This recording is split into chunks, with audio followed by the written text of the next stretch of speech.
kelompok 8 ingin mempresentasikan hasil makalah kami, yaitu konflik dan negosiasi. Di sini kesimpulan punya saya tersendiri, Halimatus Soleha. Konflik berasal dari kata kerja Latin configeres yang berarti saling memukul. Secara sosiologis, konflik diartikan sebagai suatu proses sosial antara dua orang atau lebih, bisa juga kelompok, di mana salah satu pihak berusaha menyingkirkan pihak lain dengan menghancurkannya atau membuatnya tidak berdaya. Kesimpulan kajian, kalau menurut aku, kesimpulan dari konflik sendiri adalah suatu bentuk pertentangan yang terjadi antara dua pihak atau lebih, di mana salah satu pihak merasa dirugikan atau dipengaruhi secara negatif, sehingga menimbulkan ketidakpuasan terhadap perilaku pihak lain.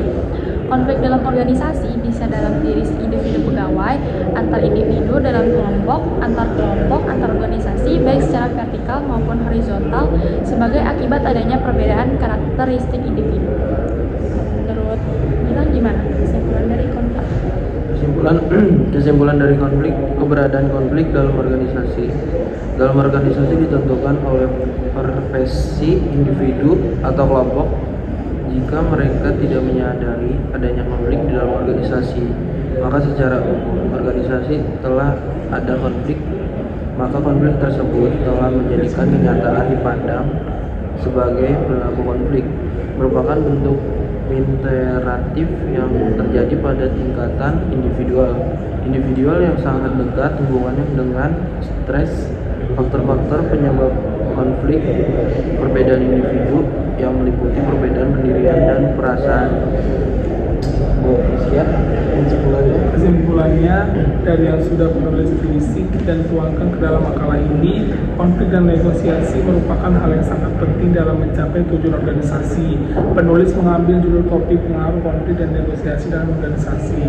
Disimpulkan bahwa negosiasi harus dilakukan dalam berbagai cara untuk mengatasi konflik. Demikian kemampuan manajemen konflik dari seorang manajer dituntut untuk mengoptimalkan semua konflik menjadi fungsional.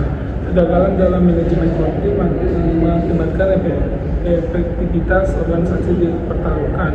Agar negosiasi berjalan dengan baik, perlu adanya tawar-menawar dalam diskusi yang menguntungkan dua pihak agar konflik tersebut selesai. Saat bernegosiasi mengalami jalan buntu, ada kalanya pihak ketiga sengaja dilibatkan sejak awal proses negosiasi. Terdapat tiga peran mendasar pihak ketiga, yaitu mediator atau penengah, arbitrator atau wasit, dan konsiliator atau perujuk. Ya, menurut saya sendiri kesimpulannya berdasarkan Rolin tahun 1996, keberadaan konflik dalam organisasi ditentukan oleh persepsi individu atau kelompok. Jika mereka tidak menyadari adanya konflik dalam organisasi, maka secara umum konflik tersebut dianggap tidak ada. Sebaliknya, jika mereka mempersepsikan bahwa di dalam organisasi telah ada konflik, maka konflik tersebut telah menjadi kenyataan. Di sini juga ada review jurnal. Yang pertama itu judul penelitiannya dari manajemen konflik dalam organisasi. Nama penulisnya yaitu Syarial Fahmi Dalimota, yang menyimpulkan salah satu penyebab timbulnya konflik itu adalah penolakan terhadap perubahan.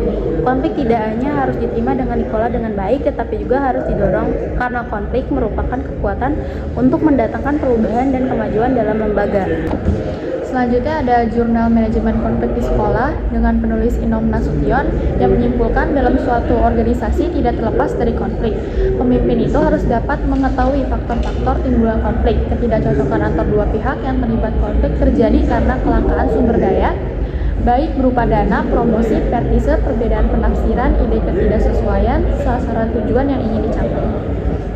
Di sini review jurnal menurut Bisman. Membenci hanya akan menimbulkan perlakuan khusus di organisasi yang pada akhirnya dalam menghalangi kerjasama dalam pencapaian tujuan. Review jurnal pengaruh gaya penyelesaian konflik terhadap kekuasaan kerja karyawan, studi kasus pada PT XYZ. Penulisnya Rizky Amadia dari Psikologi Jurnal Manajemen dan Kewirausahaan. Hasil atau kesimpulannya, gaya penyelesaian konflik yang konstruktif dapat meningkatkan kepuasan kerja karyawan yang lebih baik. Penelitian ini menunjukkan bahwa penting bagi organisasi untuk membangun kepercayaan di antara karyawan untuk meningkatkan kreativitas dan mengelola konflik secara lebih efektif.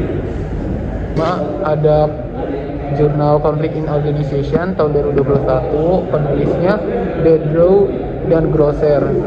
Di sini hasil penelitiannya mengatakan, this study also discuss how to manage conflict in organizations, include through conflict management, mediation, and negotiation.